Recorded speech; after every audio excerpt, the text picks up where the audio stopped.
Mes chers compatriotes, nous sommes ce soir le 3 juin 2020 et je voudrais faire avec vous un point sur cette situation de plus en plus rocambolesque, ahurissante, qui concerne le traitement de la Covid-19 par l'hydroxychloroquine tel que ça se passe en France. Dans un très grand nombre de pays du monde, on utilise ce traitement à titre prophylactique ou à titre de traitement, notamment dans les premiers jours suivant l'infection. C'est le cas dans la plupart des pays du monde les plus importants. C'est le cas en Chine, en Russie, en Inde, au Brésil, dans tous les pays du Maghreb, dans la plupart des pays d'Afrique, en Australie.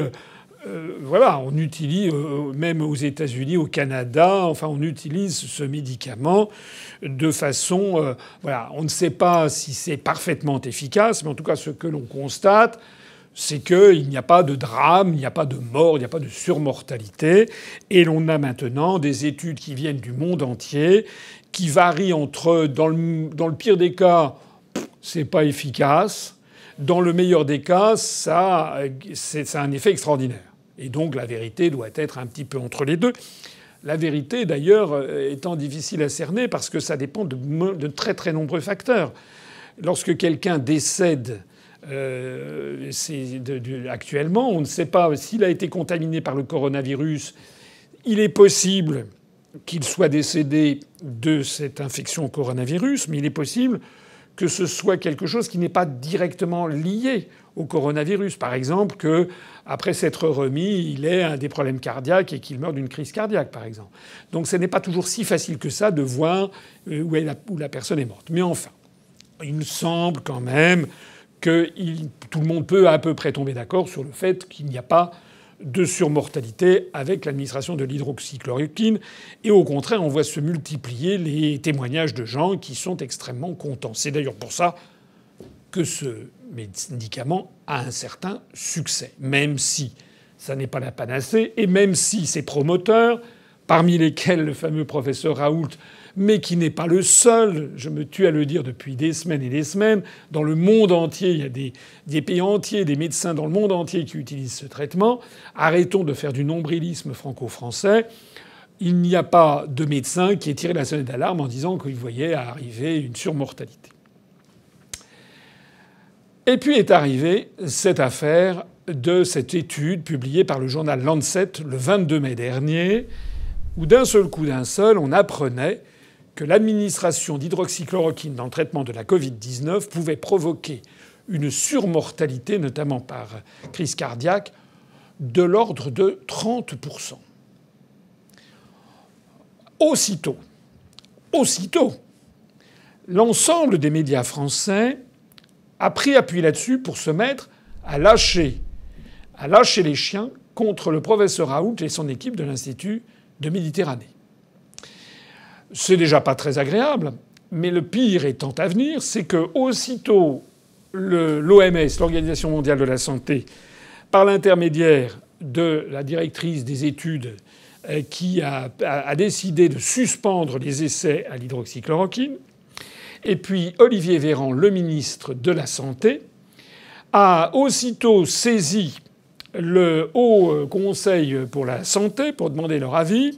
L'Agence nationale du médicament a suspendu l'administration de ce médicament. Le Haut Conseil pour la santé, avec, je ne sais pas, des gens, paraît-il, extrêmement compétents, ont doctement fait savoir qu'il fallait arrêter l'hydroxychloroquine au vu de cette fameuse étude. Et Olivier Véran, 5 jours après, a pris un décret, le 27 mai 2020, 5 jours après la publication, pour interdire l'utilisation de l'hydroxychloroquine dans les hôpitaux de France. Je rappelle que déjà la France était devenue très sévère dans l'utilisation de ce médicament, pourtant d'une extraordinaire banalité. Puisque dès le mois de janvier, Madame Buzyn avait pris un arrêté pour interdire l'utilisation de cette hydroxychloroquine, sauf avec des ordonnances médicales faites à l'hôpital. Ça avait été modifié, j'en ai parlé dans des vidéos antérieures. Au mois de mars, finalement, il avait été trouvé une espèce de modus vivendi. On pouvait utiliser l'hydroxychloroquine alliée avec l'azithromycine dans certains hôpitaux.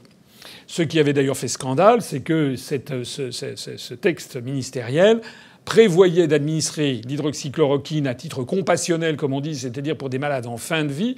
Or, le professeur Raoult et avec lui tous les médecins qui utilisent ce médicament ont toujours dit que ça ne sert à rien d'administrer ce médicament à des gens qui sont en fin de vie. Pourquoi pas l'administrer aux morts aussi?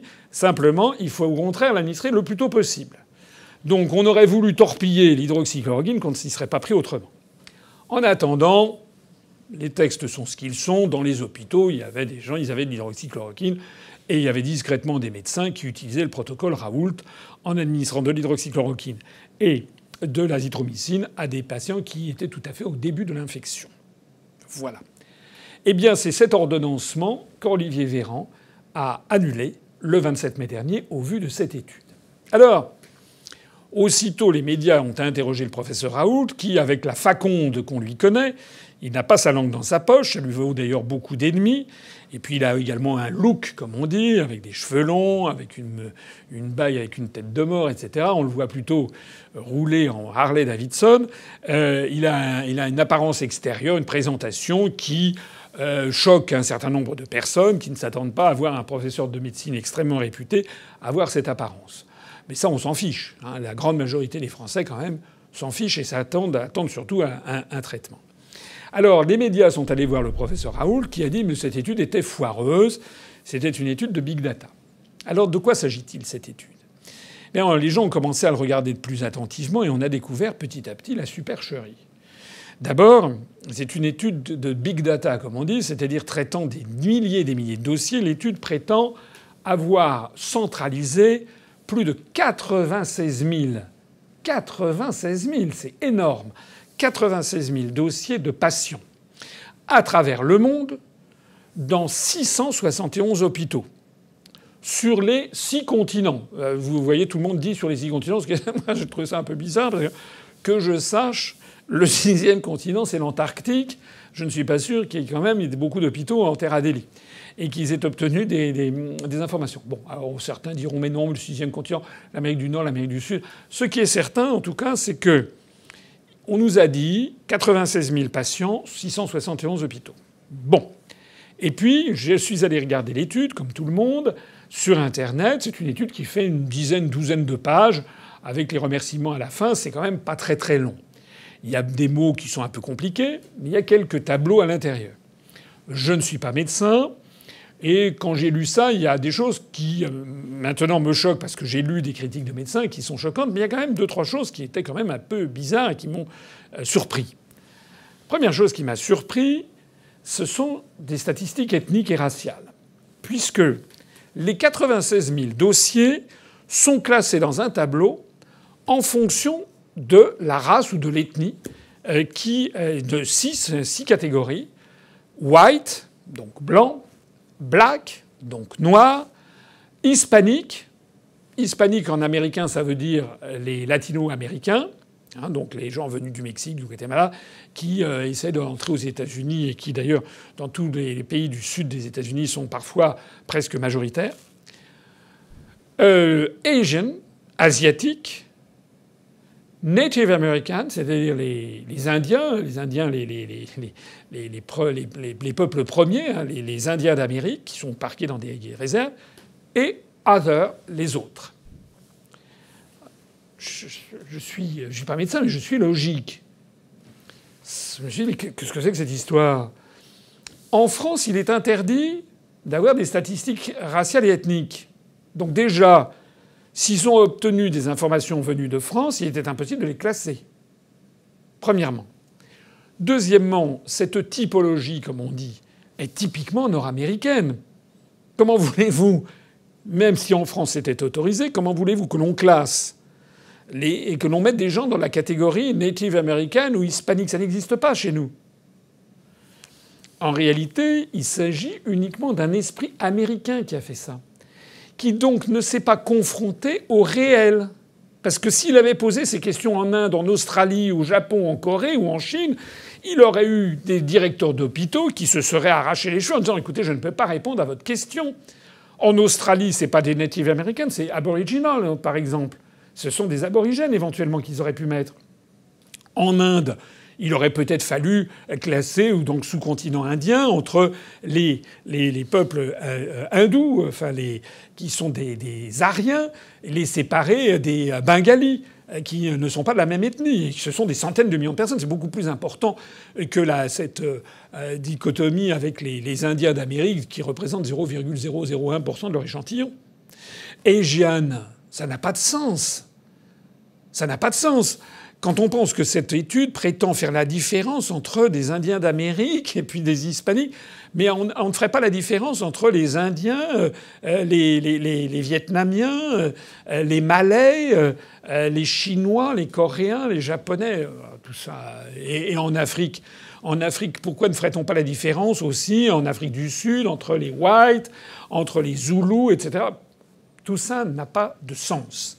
Et donc je me suis dit, c'est quand même bizarre cette étude, parce que si c'est posé à des hôpitaux en France, en Russie ou en Chine, je pense que les directeurs d'hôpitaux ne peuvent pas répondre. C'est la première chose qui m'a paru vraiment étrange. La deuxième chose étrange, alors ça a été vu par d'autres, et il y a beaucoup de gens qui l'ont souligné, c'est qu'il y avait des statistiques qui étaient absolument pas croyables. Par exemple, sur l'indice IMC, l'indice comment dirais-je, de masse corporelle, qui permet de voir les gens qui sont en surpoids, les gens qui sont en obésité stade 2 et les gens qui sont en obésité morbide stade 3, eh bien, il y a un indice. Bon. Et ce qui était extraordinaire, c'est que tout le monde, selon les continents, avait le même il y avait à peu près le même pourcentage de personnes qui étaient dans la catégorie obèse. C'est-à-dire qu'en gros, selon cette étude, il y avait autant d'obèses au Darfour qu'au Texas, quoi. En gros, c'est à peu près ça. Comme si dans le Sahel, les gens mangeaient en permanence des Big Mac. Bon, c'est pas sérieux. Donc tout ceci, en fait, ne tenait pas la route. Alors après ça, je me suis documenté et j'ai regardé ce que l'on commençait à sortir sur Internet. Vous avez vu qu'il y a... je signale d'ailleurs au passage, alors ça c'est quelque chose d'assez extraordinaire. En France, il y a un journal, depuis quelques jours, depuis une dizaine de jours, une quinzaine de jours, qui fait un travail assez remarquable, qui est France Soir. Pour une raison que je ne m'explique pas, les articles de la presse française les meilleurs sont sur France Soir, sur cette question-là, puisque France Soir est parti à la recherche de ce qui se cachait derrière cette étude et de l'entreprise qui s'appelle Surgisphère. Et ils ont commencé à tirer une pelote qui est devenue assez extraordinaire parce que tout le monde s'est ensuite jeté dessus. On a appris que l'entreprise qui était responsable de cette étude, en fait, ne comporte que 5 personnes. On a appris que cette entreprise, c'est pas seulement France Soir, c'est également, j'ai fait un dossier il y a quelques jours où j'ai repris les informations développées par un blogueur australien, Peter Ellis, qui se trouve être un statisticien et un responsable qui a une grande expérience du traitement des données volumineuses, des big data, notamment l'expérience organisationnelle. On a appris quoi avec toutes ces informations? Premièrement, cette société Surgisphère ne compte que 5 salariés. 5 salariés pour traiter 96 000 dossiers, c'est en fait impossible. Je vous renvoie au dossier que j'ai fait à partir du blog de cet Australien. Il a montré que pour faire ce genre d'études, qui n'existe pas d'ailleurs, il faut un très grand nombre de personnes. Il faut des développeurs informaticiens. Il faut avoir un programme informatique spécifique. Il faut avoir des administratifs qui prennent contact avec chacun des 671 hôpitaux. Dans des hôpitaux où on parle le français en France, le chinois à Pékin, le cantonais à Canton, on parle le thaï à Bangkok, etc. Donc ça veut dire des frais de traduction considérables, des administratifs en grand nombre, des informaticiens en grand nombre, de la formation pour demander aux hôpitaux de savoir comment remplir les dossiers. Il faut également avoir surmonté tous les obstacles juridiques qui sont absolument énormes. Tout le monde a à l'esprit cette affaire de Cambridge Analytica où Facebook avait donné à cette société heureuse des quantités, des milliers de données sur des internautes. Ça avait fait un scandale planétaire. En Australie même, la confidentialité des dossiers médicaux est une chose extraordinairement sensible. En Europe aussi. l'Union européenne a imposé ce qu'on appelle le RGPD, c'est-à-dire le Règlement général de la protection des données, qui doit faire l'objet de choses qui est extrêmement sévère. C'est-à-dire que pour obtenir d'hôpitaux au Danemark, en Allemagne, en Italie, en France, il faudrait déjà avoir un service juridique très sophistiqué qui ait fait du lobbying à Bruxelles et qui ait obtenu l'autorisation de collecter ces données. D'avoir non seulement ça, mais d'avoir un logiciel qui en garantisse l'anonymat, d'avoir également des spécialistes, des infectiologues et des virologues qui vérifient pour chaque dossier à quel stade on en est du traitement, pour ne pas comparer des choux et des carottes. Ce blogueur australien, spécialiste des organisations et spécialiste du traitement du big data, évalue à environ 1 million de dollars le coût de développement par hôpital pour un tel traitement. Et à des mois et sans doute plusieurs années pour franchir d'ailleurs tous les stades, notamment informatiques, techniques et juridiques, pour parvenir à ce résultat.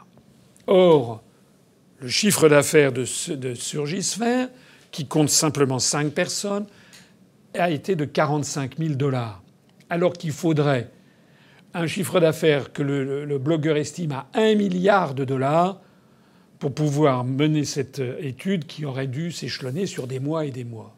Donc c'est matériellement impossible. D'ailleurs, ce que dit ce blogueur est confirmé par les événements, puisque je disais tout à l'heure, les 4 chercheurs de Tsingtao ont, pendant un mois et demi, entre janvier et le 17 février, ils ont réussi à suivre 100 patients dans 10 hôpitaux. Dans 10 hôpitaux. Donc 671, ça fait 67 fois plus. 67 fois 4, on est aux alentours de 270 personnes, en fait, qu'il faudrait.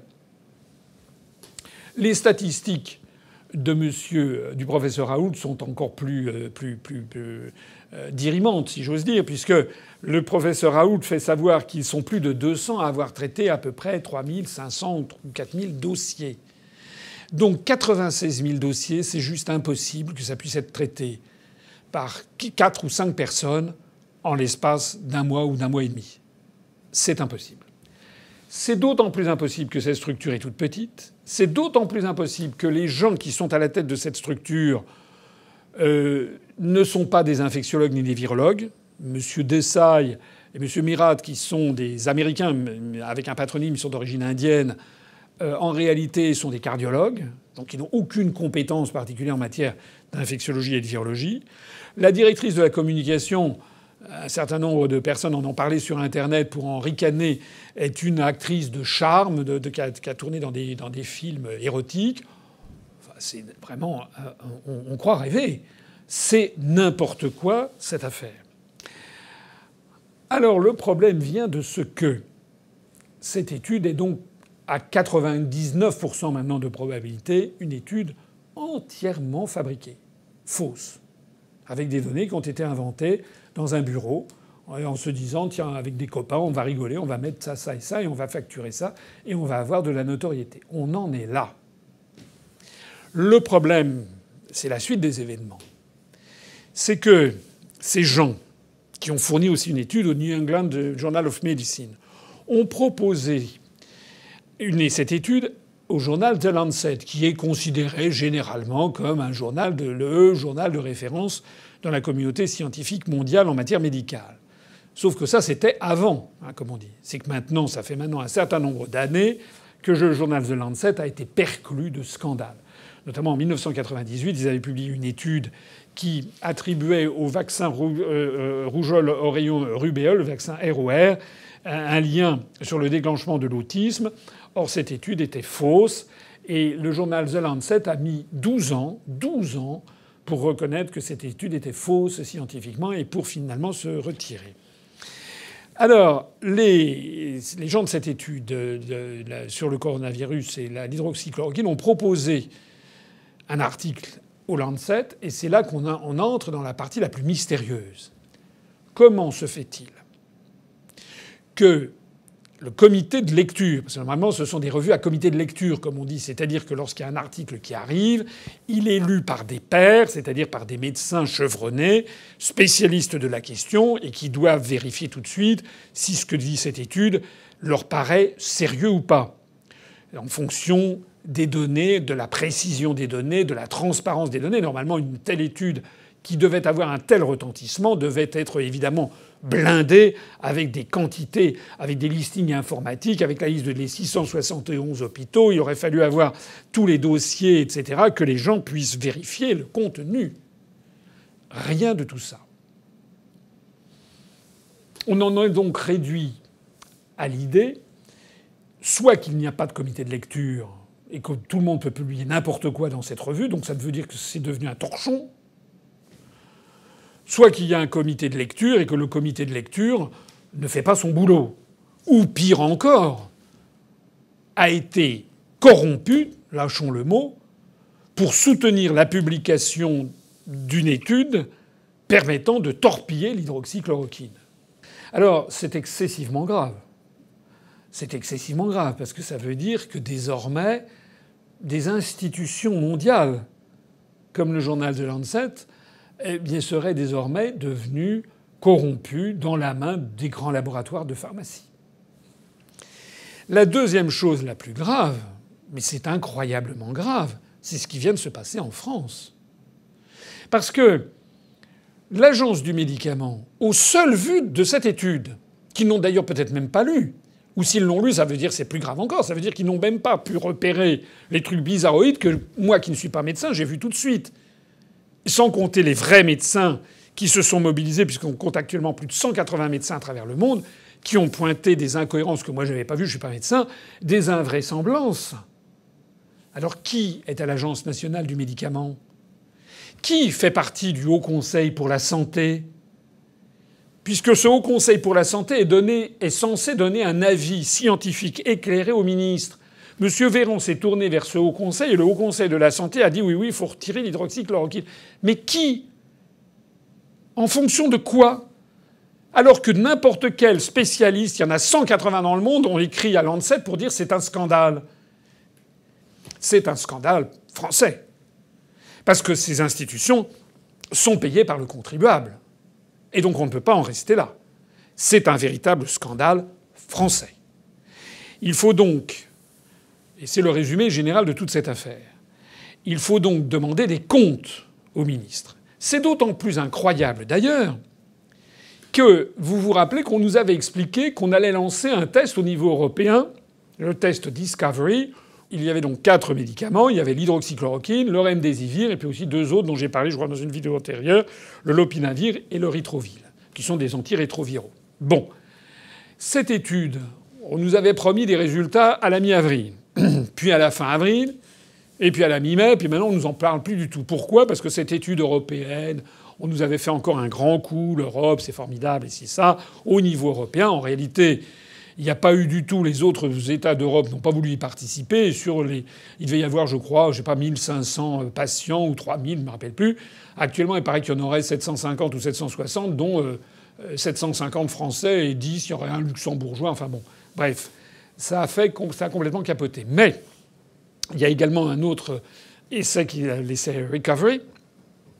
Les plus hautes autorités de l'État, notamment M. Véran, nous avaient expliqué qu'en fonction de ce qui serait donné, des premiers résultats de ces essais, on poursuivrait ou pas l'hydroxychloroquine.